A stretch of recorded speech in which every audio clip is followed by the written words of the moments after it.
3လလောက်ပိတ်တယ်လိုက်မယ်ဆိုလို့ရှိရင်အဲ့ဒီဆိုင်မှာအားပေးနေကြဖောက်တဲ့တွေကတခြားဆိုင်ကိုပြောင်းသွားမှတေးကြရတယ်အဲ့လိုပဲကျွန်တော်လည်းဂျားတော့မှ3လလောက်ပျောက်သွားတာဆိုတော့အမှန်တကယ်ကတော့ကျွန်တော် content တစ်ခုကိုဖန်တီးနေကြတာ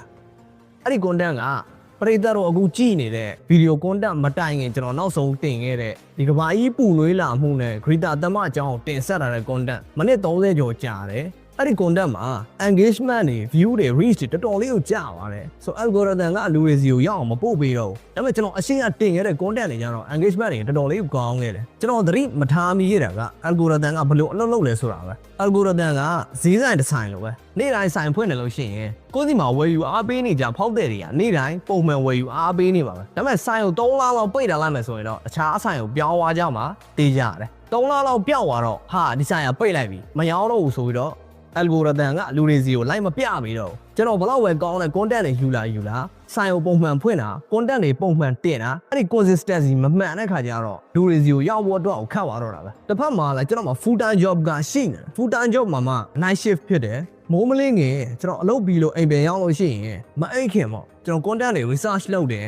သူနဲ့ဆက်ဆက်တဲ့ video footage တွေရှာတယ်စသဖြင့်ပေါ့တစ်ခါတလေအရန်ပင်ပန်းတဲ့နေ့တွေကြာရင်လည်းဘာမှမလုပ်ဖြစ်ဘူးဒီတိုင်းပဲထိုးအိတ်လိုက်တယ်အဲ့လိုနဲ့ဂျားတော့အချိန်က3လလောက်ကြာသွားတယ်အရေးအတွက်ထက်အရေးသွေးကအရေးကြီးတဲ့ဆိုပြီးတော့ကျွန်တော်ဂျားထဲမှာ consistency ကိုထည့်မတွေးလိုက်မိဘူးအခုတော့ကျွန်တော်သင်ခန်းစာအကြီးရတယ်အခုတော့ကျွန်တော် algorithm နဲ့ပြန်ပြီးတော့ရင်းနှီးဖို့ကြိုးစားနေတယ်နောက်လာမယ့် content တွေမှာလည်းကျွန်တော် consistency ကိုပါထည့်သွင်းပြီးတော့ပေါင်းဆက်ဖန်တီးသွားမှာဖြစ်တယ်ဒီ video လေးကိုကြည့်ပြီးတော့တစ်ခုခုသိရတယ်ဆိုလို့ရှိရင် like ပေးခဲ့တာဒါမှမဟုတ် comment မှာတစ်ခုခုချပေးခဲ့ခြင်းအဖြစ်ကျွန်တော်အကူအညီပေးဖို့တောင်းဆိုပေးရစီအဲ့တော့မှ algorithm ကဟာဒီ page က video တွေပုံမှန်ပြန်တင်နေပြီတိတ်သက်တွေကလည်းပုံမှန်ပြန်အားပေးနေပြီဆိုတော့ကိုအတိထားမိသွားတဲ့အချိန်ကြာလို့ရှိရင်ကျွန်တော်နောက် content အသစ်တွေတင်တဲ့အခါမှာအဲ့ဒီ content တွေကို algorithm ကတိတ်သက်တွေစီကိုအရင်ဆုံးရောက်အောင်ပို့ပေးမှာဖြစ်တယ်ကျွန်တော်ပရိသတ်တွေအားလုံးစိတ်ရောကိုယ်ရော file ကြပါစေလို့ကျွန်တော်ဒီကနေတောင်းဆိုပြုလိုက်တယ်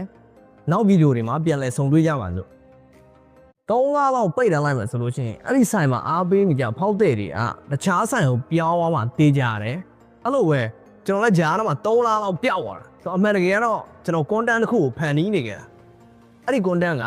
ပရိသတ်တို့အခုကြည့်နေတဲ့ video content မတိုင်ခင်ကျွန်တော်နောက်ဆုံးတင်ခဲ့တဲ့ဒီကဘာကြီးပူနွေးလာမှုနဲ့ Greta တမအကြောင်းတင်ဆက်လာတဲ့ content မိနစ်30ကျော်ကြာတယ်အဲ့ဒီ content မှာ engagement တွေ view တွေ reach တွေတော်တော်လေးကိုကြာသွားတယ်ဆို algorithm ကလူတွေစီကိုရောက်အောင်မပို့ပေးတော့ဘူးဒါပေမဲ့ကျွန်တော်အရှင်းကတင်ခဲ့တဲ့ content တွေကျတော့ engagement တွေတော်တော်လေးကိုကောင်းခဲ့တယ်ကျွန်တော်သတိမထားမိရတာက algorithm ကဘယ်လိုအလုပ်လုပ်လဲဆိုတာပဲ algorithm ကဈေးဆိုင်တစ်ဆိုင်လိုပဲနေ့တိုင်းဆိုင်ဖွင့်တယ်လို့ရှိရင်ကိုယ့်စီမှာဝယ်ယူအားပေးနေကြဖောက်တဲ့တွေကနေ့တိုင်းပုံမှန်ဝယ်ယူအားပေးနေပါပဲဒါပေမဲ့ဆိုင်ကို3လလောက်ပိတ်ထားလိုက်မယ်ဆိုရင်